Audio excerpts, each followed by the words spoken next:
আমার বিয়ে 2 মাস আগে যখন জানতে পারলাম আমি প্রেগনেন্ট, তখন আমার অবাক হওয়া ছাড়া কোনো উপায় ছিল না।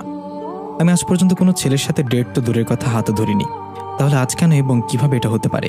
কয়েকদিন ধরে আমার খুব বমি হচ্ছে, তাই আমার মা আমাকে হাসপাতালে নিয়ে যাচ্ছে চেক আপ করতে। আমি তখনও হাসছি, কারণ আমার প্রতি বিশ্বাস ছিল আমার। আর যাই হোক, এমন কাজ কখনোই হতে পারে না। আমি বারবার আমার মাকে বোঝাতে চেষ্টা করলাম, কিন্তু আমি প্রতিবারই ব্যর্থ। মা আমাকে টেনে হিচড়ে নিয়ে গেল ডক্টরের চেম্বারে। ডাক্তার একজন মহিলা, ভারী চশমা পরে কাগজে কি যেন লিখছে। চশমা না পড়লেও চলতো, কেননা চশমা নাকের ডগে এসে পড়েছে, আর ডক্টর চশমার উপর থেকে কাগজটা মনোযোগ সহকারে দেখছে। আমার মা দরজায় টোকা দিতে ডক্টর চশমাটা কানের পাশ থেকে 2 আঙ্গুল টেনে দিয়ে উপরে উঠে আমার দিকে তাকিয়ে দাঁতগুলো বের করে হেসে দিল। ডাক্তার হওয়া সত্ত্বেও যে মানুষের দাঁত এমন থাকতে পারে সেটা এই মহিলাকে না দেখলে বিশ্বাস হবে না। একগাল হেসে দিয়ে ডাক্তার বললেন, আরে রেহানা, আসো আসো, কি হয়েছে? হঠাৎ কল না করে চলে আসলে যে? মা ভীষণ ব্যস্ত ভঙ্গিতে উসখুস করতে লাগলেন। ডাক্তার ভুরকুচকে আবারও জিজ্ঞাসা করলেন, কি হয়েছে রেহানা? Anything serious? মা লাফিয়ে উঠে ফিসফিস করে বলতে লাগলেন, ইয়েস ডাক্তার, ভেরি সিরিয়াস। আমি কি করবো বুঝতে পারছি না। এবার ডাক্তার একটু হেঁটে এসে বসলেন, খুব খুব করে 2-1 বার কাশি দিয়ে বললেন, শান্ত হও রেহানা, কি হয়েছে বলো তো আমাকে। না বলে কিভাবে বুঝবো আমি? আর আমি না বুঝলে সমাধান দিব কিভাবে? আমি আমার চেয়ারের পাশে দাঁড়িয়ে আছি বিরক্তির ভঙ্গিতে।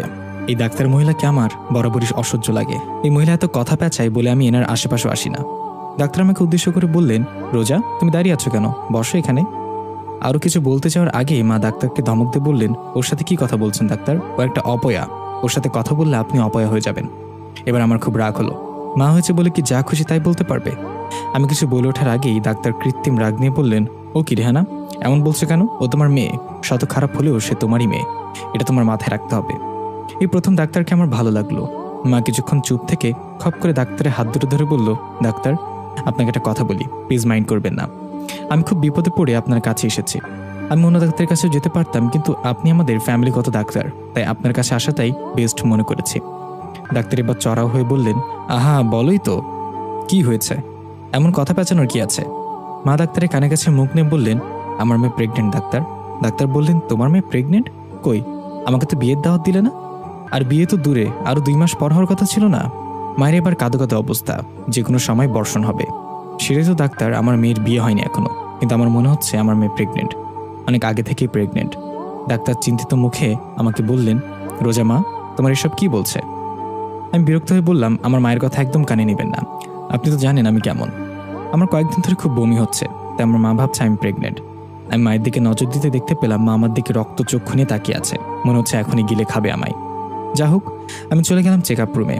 ডাক্তার বেশ কয়েকবার ধীরে সুস্থে চেক আপ করলেন। বেশ কয়েক মিনিট বসে থাকার পর রিপোর্ট আসলো আমাদের হাতে। ডাক্তার অনবরত ঘামছে, পান খাওয়ার ফলে ঠোঁটের 2 পাশ থেকে পানের পিক কুড়িয়ে পড়ে শুকিয়ে গেছে। রিপোর্টে আমার হাতে দিতে মা রিপোর্টটা ছৌ মেরে নিয়ে গেলেন। রিপোর্টটা উল্টে পাল্টে দেখে হু হু করে কেঁদে দিলেন মা। আমি তাড়াতাড়ি রিপোর্ট নিয়ে তাতে চোখ বোলাতে লাগলাম। আমি তাজ্জব বনে গেলাম। ডাক্তার এবার আমার মাকে বললেন, রেহানা, তুমি একটু বাইরে যাও তো, আমি রোজার সাথে একটু কথা বলবো।